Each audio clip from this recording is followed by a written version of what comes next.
Now, gently dim the lights around you, allowing the room to soften and slow.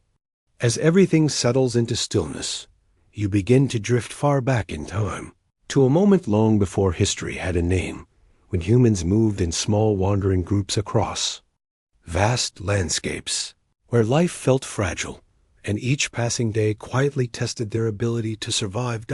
In those distant days, people did not think of empires, nor of territory or power. You find that they thought only of food, water, shelter, and the simple comfort of safety when night slowly arrived.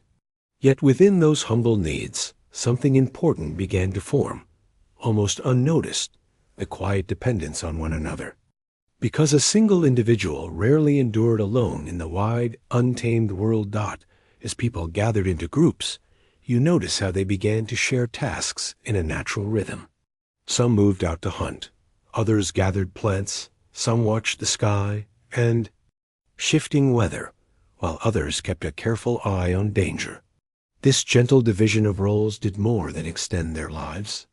It created the first sense of order, an order without written rules, yet held together by habit and trust. Over time, you begin to sense how even small routines, like who wakes first or who tends the fire, quietly shape the rhythm of daily life. Within that early order, certain individuals with experience or unique abilities slowly became more listened to. It was not because they claimed authority, but because the group quietly needed guidance. And in that subtle moment, you begin to sense the emergence of power, not as ambition, but as a natural response to the shared need for survival within the community. You may notice how decisions are not forced, but gently accepted, as if the group moves together like a single, slow breath. As groups settled near rivers and fertile lands, life gradually became more stable. Food could be stored, populations grew, and relationships became more intricate, like threads gently weaving together. This stability meant that power was no longer temporary. Instead, it needed to continue to manage resources and guide an ever-growing number of people. And in that quiet continuity, you can almost feel time itself begin to stretch, becoming something that can be planned, remembered, and softly shaped. From here, small villages began to appear, gradually expanding into early towns where life moved with a slower, more predictable rhythm. You notice how simple rules quietly formed, not as strict laws, but as shared understandings to prevent disorder. In places like early Neolithic settlements, such as Katahuk, homes were built closely together, almost like a living organism. Those who coordinated storage, food sharing, or seasonal work slowly became the calm center of daily life. Even without formal titles. As these communities grew, roles became more defined, and power gently shifted from personal trust to structured responsibility. You can sense how control over grain storage, water access, or tool production began to matter more than individual strength. Archaeological evidence from Mesopotamia suggests that early temple complexes often managed surplus resources quietly, linking authority to organization. It feels less like someone taking power and more like power settling into place, shaped by the needs of an increasingly connected and dependent population. When one community developed faster than another, differences slowly revealed themselves in subtle ways. Fertile soil, reliable rivers like the Tigris and Euphrates, and early trade routes created advantages that were not immediately dramatic, but steadily significant. You begin to understand how tension could emerge, not from hostility, but from the instinct to protect stability. And in that quiet shift, conflict appears less like chaos and more like a natural extension of survival. Almost as predictable as the changing seasons. At first, these conflicts were small and brief, like ripples across water. Yet over time, those who prevailed began to understand that controlling another group's land offered more than simple defense. It brought additional resources, more hands to help, and a wider influence, quietly opening the path toward continuous expansion. As power stretched beyond a single community, you can feel the need for it to be justified. Stories of ancestors, of unseen forces, of destiny itself began to take form, offering gentle explanations for why one group might lead another. Belief became a powerful and quiet tool, allowing new structures of order to exist without constant force. In its earliest form, an empire was not a finished creation, but a slow unfolding process. It grew step by step across generations, shaped by both agreement and pressure. Each newly joined land carried its own customs and beliefs, making the structure of power more layered, more delicate, and quietly complex. As expansion continued, the need for rules, administration, and resources grew as well. Yet within that growing complexity, you may begin to sense something fragile. Distance, local differences, and competing interests created small cracks, almost invisible at first, yet deepening gently over time. There is a quiet paradox here. The same forces that allowed an empire to rise also laid the foundation for its weakening. Centralized power worked well in the beginning, but as the scale expanded, it became heavy and slow, making it harder to respond when challenges appeared. From this perspective, an empire does not feel like an accident of history. Instead, it seems like a natural outcome of how humans organize themselves. When there are resources, people, and structure, expansion often follows. And when expansion reaches its limits, internal tensions begin to surface, almost inevitably. Later, as time continues its quiet passage, history begins to assign names to many empires across distant lands and different eras. You may notice how each name feels distinct, yet the underlying pattern remains familiar. It begins with the simple need to survive, then slowly grows into structured power, and eventually extends into broader influence. Beneath changing identities, there is a steady rhythm, like a current flowing quietly beneath the surface of human experience, always moving forward in gentle continuity. From this quiet origin, the flow of empires begins to unfold with a calm and steady pace. It carries with it stories of formation, gradual expansion, moments of balance, and the earliest hints of decline. Nothing feels rushed or sudden, as each stage blends softly into the next. And as you follow this gentle current, you are naturally guided further along the journey, where the patterns become clearer, and the deeper movements of history slowly begin to reveal themselves. As a community settles into a gentle rhythm of stability, you begin to notice a quiet shift in its deepest concerns. Survival no longer stands alone as the central question, and in its place comes a softer, more complex thought of how to preserve balance over time. Populations slowly grow, needs expand like ripples across still water, and what once felt abundant becomes subtly insufficient, almost without anyone realizing the moment of change. In that calm and nearly invisible transition, expansion does not arise as ambition or desire for domination. Instead, it feels like a natural extension of care, a way to protect what already exists. You can almost sense how early farming communities along the Nile or the Yellow River began to stretch outward, not to conquer, but to secure more land for crops, ensuring that the rhythm of life could continue without interruption. No empire truly begins with the intention of ruling the world, and you may find comfort in how modest those first steps often are. A village secures a nearby field, a settlement watches over a river crossing, or a group quietly protects a path used for trade. In ancient Mesopotamia, early city-states like Uruk expanded in precisely this way, their influence growing not through grand declarations, but through careful, almost hesitant movements. These early actions are often wrapped in gentle language, described as protection, preparation, or simple necessity.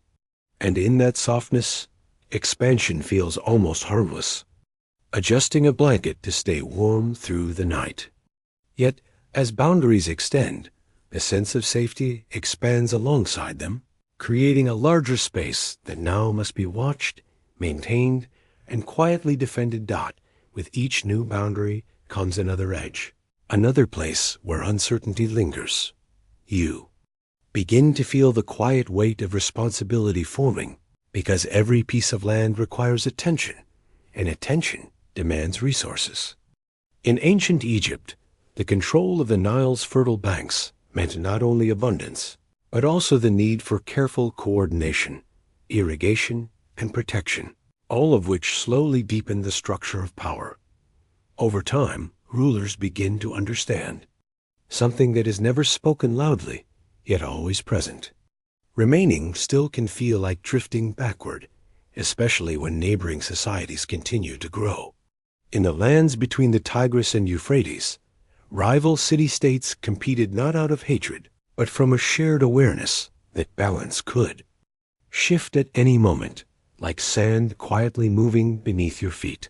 Expansion, in this way, becomes less of a deliberate choice and more of a quiet reflex. It is a response shaped by circumstance, by the awareness that stability must be actively maintained. You may notice how this pattern appears again and again, as if woven into the fabric of human organization, guiding decisions without ever announcing itself. Within this slow-moving context, war does not always appear as destruction. Instead, it often takes on the form of a tool, a means of adjusting the balance of power.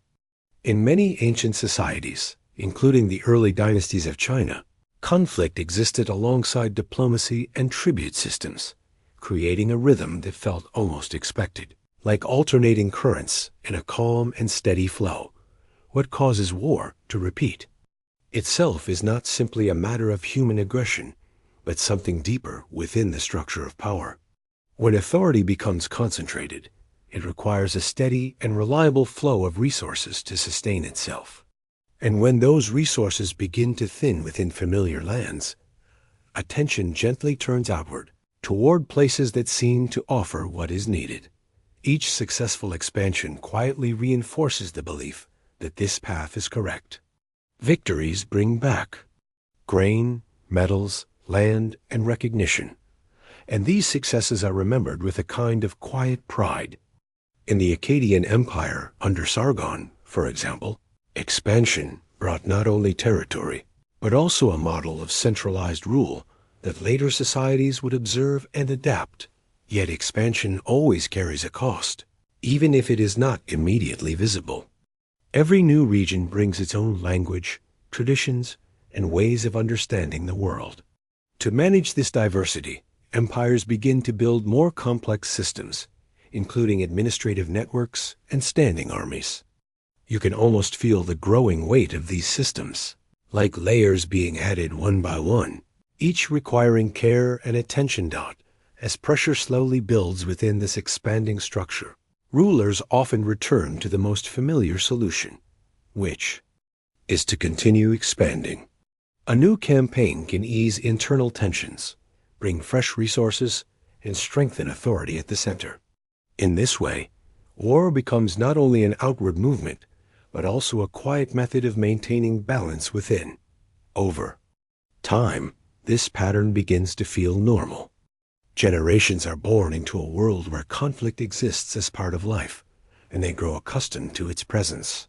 Stories of victory are told and retold, while periods of peace are seen as preparation, gentle pauses before the next movement begins, like a breath taken before speaking again. Even empires that see themselves as peaceful rarely escape this pattern. Peace often exists as a temporary balance, maintained as long as forces remain equal.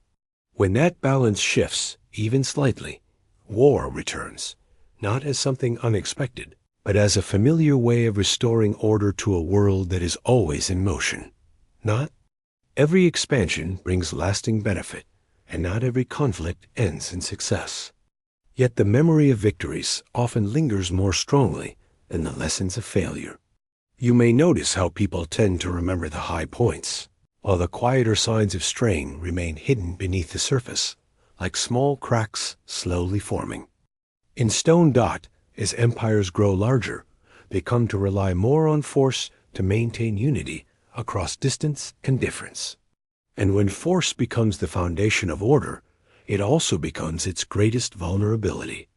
Even a small disruption, a failed campaign, or a loss of resources can cause the entire structure to tremble in subtle but meaningful ways. From a distance, the familiar rhythm begins to appear, repeating gently across centuries. Expansion brings a sense of stability. Stability strengthens power, and power in turn calls for further expansion. War, within this pattern, is not an exception, but a natural part of the movement, woven into the flow itself. And as you continue to follow this slow and steady current, you begin to sense how great empires gradually take shape, rise to their quiet heights, and at the same time gather the earliest traces of fatigue. It is a process so gentle that it often goes unnoticed, yet it carries within it the beginning of another shift, one that will unfold just as softly in the chapters that follow.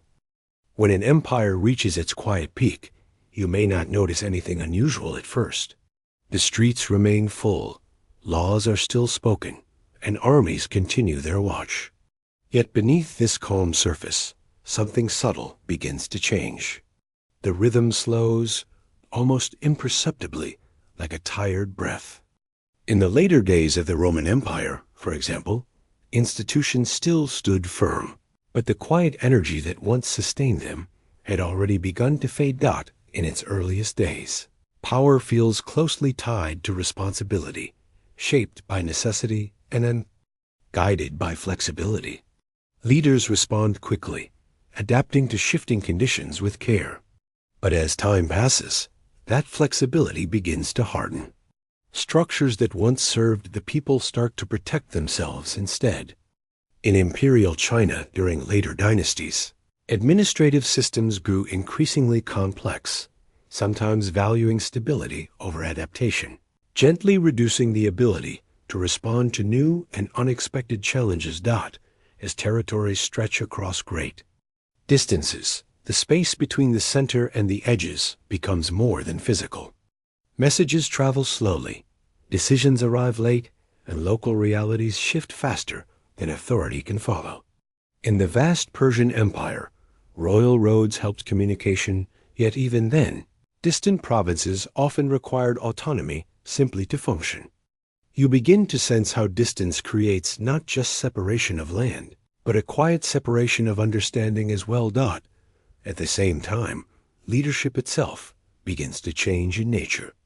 Where once individuals rose through skill, resilience, or circumstance, positions increasingly pass through inheritance or established hierarchy. In the later phases of many empires, including Rome and certain caliphates, leadership sometimes reflected continuity more than capability. Power becomes something to preserve, a delicate object held carefully, rather than a living tool shaped by responsibility and service to the wider community. As this shift unfolds, inequality becomes more visible, though rarely all at once. Central regions often gather wealth and comfort, while distant areas carry heavier burdens. In the Romang provinces, taxation could weigh heavily on local populations, even as the capital remained relatively stable. At first, such imbalance feels acceptable, like a quiet trade for order, but over time, a gentle unease begins to settle, soft yet persistent in its presence. When trust begins to fade, it does so quietly. Laws that were once followed naturally now require enforcement. Authority leans more on surveillance, on presence, on the visible weight of control. In some late imperial systems, expanding bureaucracies and military oversight attempted to maintain unity. Yet this effort often created a subtle tension, where increased control invited quiet resistance, forming a slow and steady cycle that added to the empire's growing fatigue. Another gentle sign of decline appears in the way rulers speak of the past. Glorious victories, strong leaders, and golden ages are remembered often, almost like comforting stories told at the end of a long day. In the Byzantine Empire, echoes of Rome's greatness continued to shape identity. Yet while the past offered reassurance, the present required adaptation, and the balance between memory and action became increasingly delicate. As the economy grows more intricate, even small disturbances begin to ripple outward. A failed harvest, like those that troubled late Roman agriculture, or disruptions along trade routes such as the Silk Road, can create wider effects than expected. The system still holds together, but each strain lingers a little longer, and recovery becomes slower, as if the empire itself is gently growing tired of carrying its own weight. In these conditions, frontier regions begin to adjust in quiet ways. They seek flexibility, not rebellion, responding to local needs with increasing independence. In many empires, from Rome to early Islamic caliphates, distant governors or local leaders gained influence simply by acting more quickly than the center could. Small concessions allow stability to continue, but they also soften the edges of central control, making the structure more diffuse. Decline, you begin to realize, is never the result of a single cause. It forms gradually, like layers of fine dust settling over time.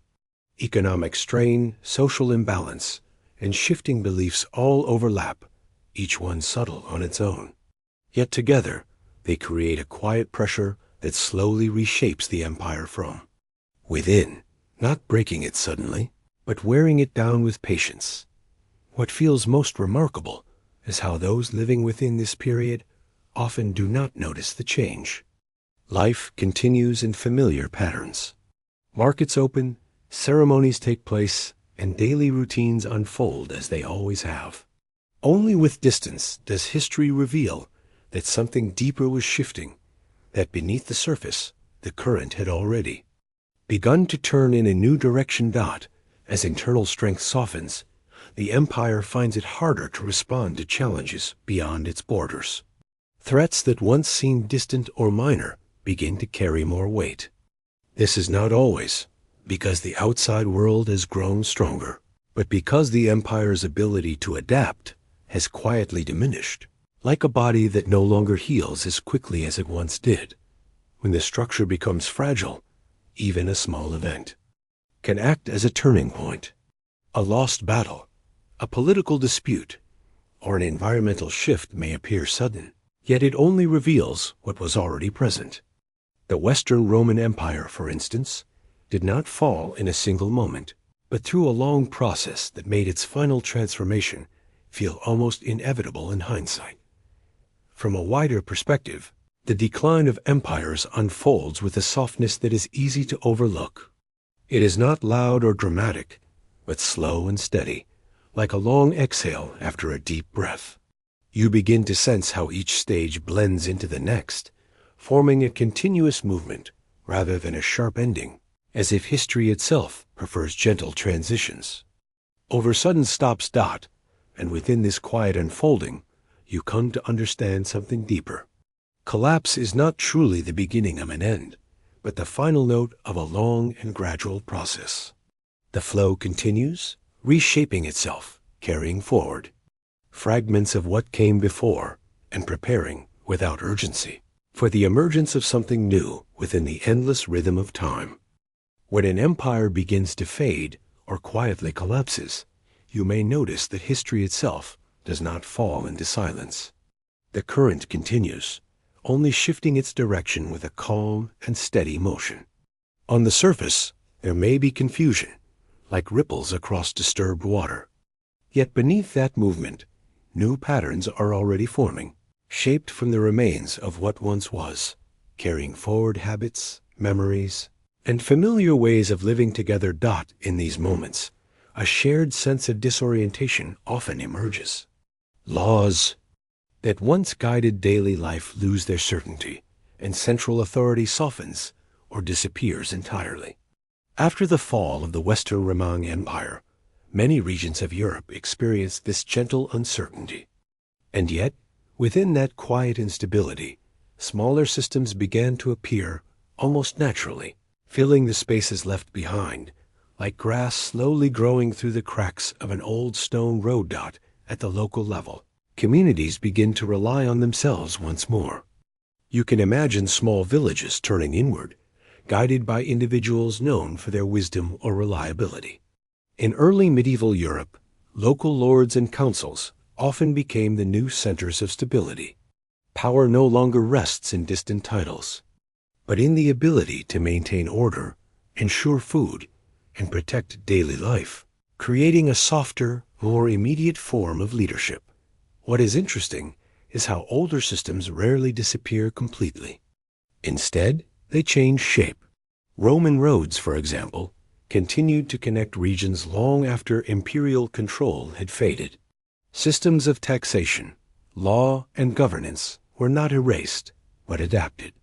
They were managed by new authorities, often more closely tied to local needs, allowing continuity to exist quietly alongside change, like an old melody played with new instruments.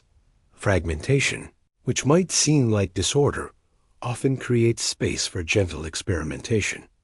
In post-Roman Europe, various kingdoms and communities developed different ways of organizing power. Some relied on feudal ties, others on trade networks or religious institutions. These systems existed side by side, learning and adjusting over time. Gradually, those that proved more stable began to rise, while others faded softly into the background without much notice. Even as new systems begin to form, you can still feel the presence of the old empire lingering gently in the background. It lives on in stories told by elders, in fragments of law that continue to guide behavior, and in the quiet expectation of what order should feel like. The legacy of Roman Empire, for example, remained woven into European thought, shaping how people imagined authority, stability, and the meaning of a unified world. This memory does not simply preserve the past. It quietly shapes the future. New. Leaders look back, sometimes with admiration, sometimes with caution, trying to understand what made earlier systems endure or fail. You may notice how they borrow familiar structures while adjusting them to new realities, hoping to build something more balanced. In this way, memory becomes both a guide and a warning, gently influencing decisions without ever fully revealing its weight. During this transitional period, power becomes more dispersed. No single authority holds complete control, and this distribution can feel uncertain at first. Yet it also allows for a kind of resilience. Without a single center to collapse, disruptions remain smaller and more contained. Stability returns slowly, not through grand restoration, but through many small adjustments that together create a sense of balance once again.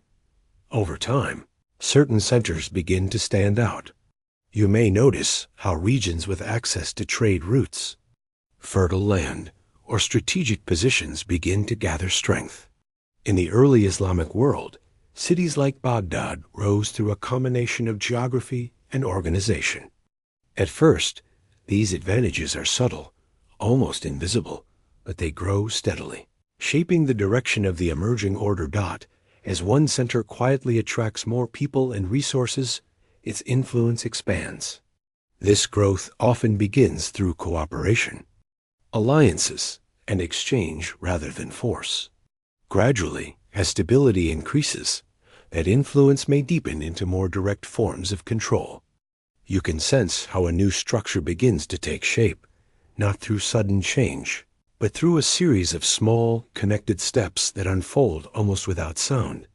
What feels most familiar is how this new order often resembles the old in certain ways. Systems of authority, legal structures, and ideas of legitimacy reappear, though adapted to new conditions. In medieval Europe, the concept of empire returned in forms like the Holy Roman Empire, echoing earlier traditions. The differences lie not in human nature, but in how these structures respond to the changing world around them.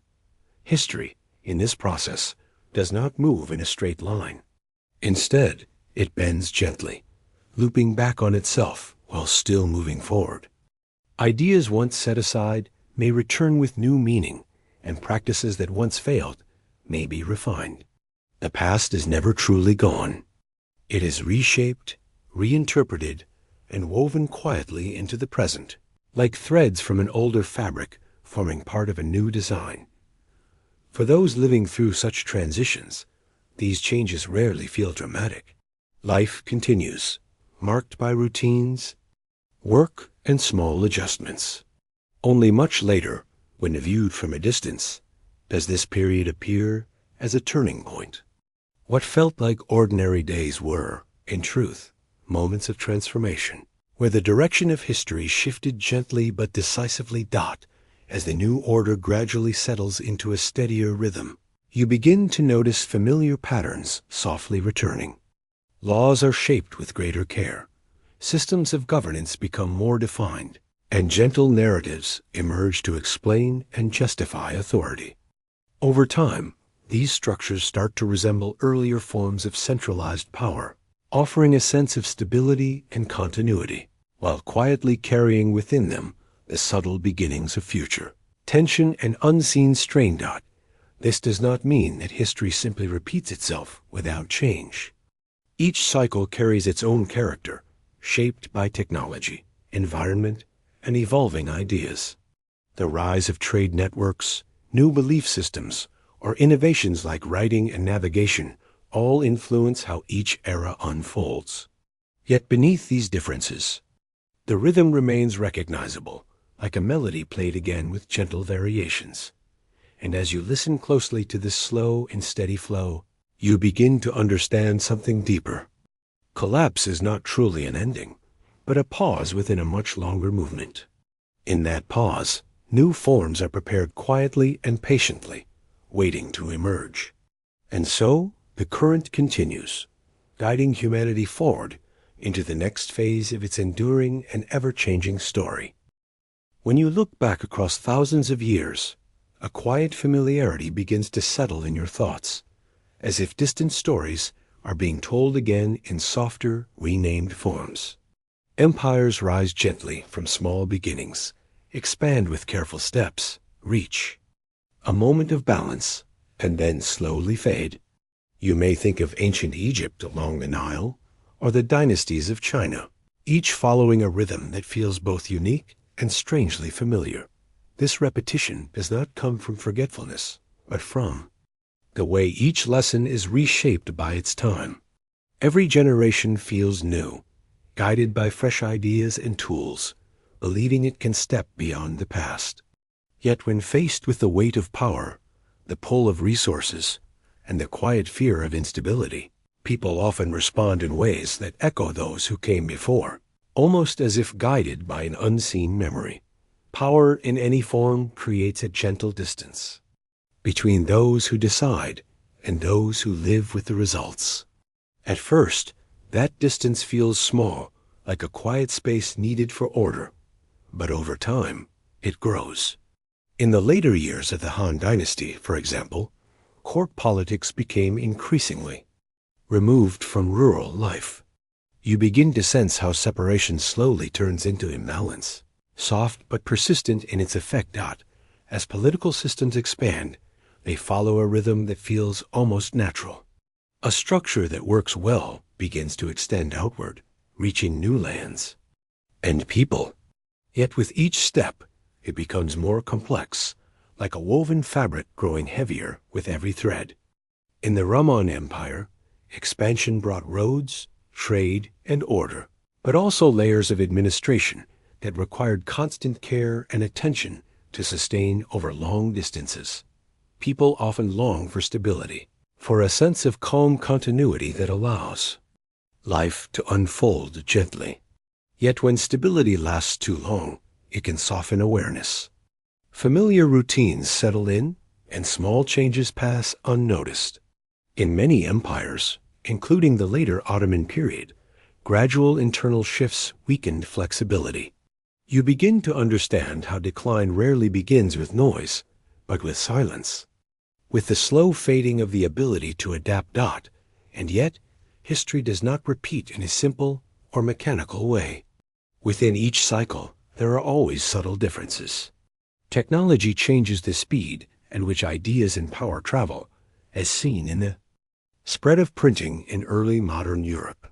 Beliefs shape how authority is justified, while the natural world sets quiet limits. The current remains familiar, but its form continues to shift, like water finding new paths. What truly changes over time is not the essence of human nature, but the scale of its actions. A decision once affecting a small valley can now influence entire continents. Trade networks like the Silk Road once connected distant regions slowly, while modern systems move with astonishing speed. You begin to feel how the echoes of history grow wider, carrying both opportunity and fragility across larger spaces than ever before. As you begin to notice these patterns, your view of history may soften. It is no longer about judging what came before, but about understanding the gentle rhythm beneath it. Each era believes it stands at something entirely new, and in many ways it does. Yet that belief, while encouraging growth, can also guide people back toward familiar responses when quiet pressures begin to build again. History does not demand repetition, but it creates conditions where certain choices feel natural. Expansion can seem safer than restraint, control more certain than trust. In ancient Mesopotamia, rulers often chose to extend influence rather than reduce it, following patterns that felt proven. These choices are not forced, but they return again and again, shaped by circumstance more than intention. Understanding this flow does not provide clear answers, but it offers a kind of calm awareness. You begin to see that uncertainty is not new, that many before you have felt the same quiet unease. After each period of disorder, people have found ways to restore balance, sometimes in familiar forms, sometimes in new ones, but always guided by the same underlying need for stability and connection.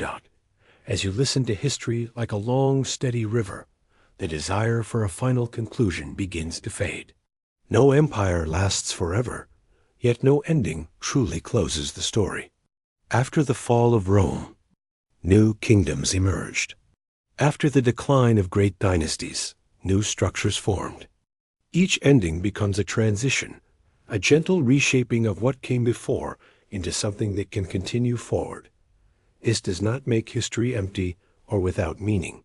Instead, it highlights the quiet importance of each present moment. Every decision, even the smallest one, becomes part of a larger movement. The flow is not guided by a single hand, but by countless choices layered together over time, forming patterns that only become visible when viewed from a distance. Perhaps the most meaningful change across ages is the growing ability to reflect. People begin to look back, to study, to question, and to understand themselves more deeply.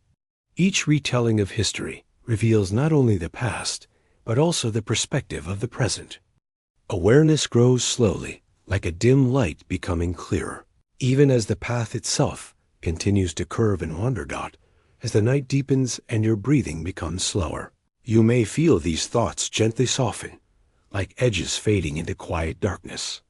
There is no need to solve history tonight, no need to reach for final answers.